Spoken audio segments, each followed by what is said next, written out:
आहे. आज शिवजयंती निमित्त शिवरायांच्या धैर्य व प्रचंड बुद्धिमत्तेची आठवण करून देणारी गोष्ट आज मी तुम्हाला सांगणार आहे.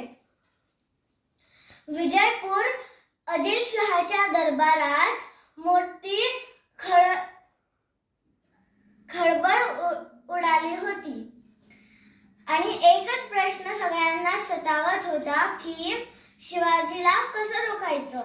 तेव्हा अफजल खान उभा राहिला. 7 फुटाचा अवाढव्य देहाचा जणू राक्षसच. लाखोचं सैन्य घेऊन तो शिवाजी महाराजांना पकडायला निघाला. वाटेत त्यांनी मंदिरे उद्ध्वस्त केली, निरपराध लोकांना ठार केलं. मराठी राज्यात त्यांनी आतंक पसरवलेला होता. महाराजांनी शत्रूला ओळखलं.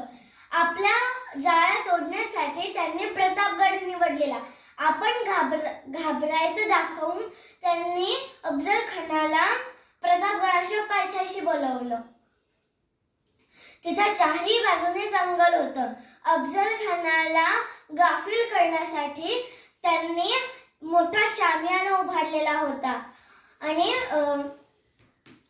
अफजल खानाला शामियानात वाट बघण्यास भाग पाडले. महाराज पूर्ण तयारीनिशी म्हणजे अंगात चिलखत, डोक्यावर जिरे टोप, अवाग नख आणि बिचवा घालून निघाले. असे न दिसणारे परंतु घातक शस्त्रांसोबत निघाले.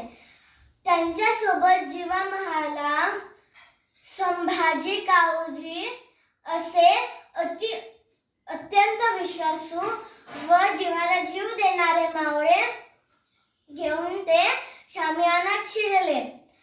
खानाने महाराजांना मिठी मारण्याचे नाटक केले आणि त्यांच्या पाठीत खंजीर घुसवला. चिलख होतं म्हणून शिवाजी महाराज वाचले आणि लगेचच त्यांनी खानाचा दगा ओळखला आणि आपल्या हातातले वाघ नख त्यांनी त्यांच्या खानाच्या पोटात घुसवले आणि त्याचा कोथळाच बाहेर काढला. खान ओरडला. त्याचं ओरडणं ऐकून सय्यद बंडा महाराजांना मारण्यास आला, पण जीवा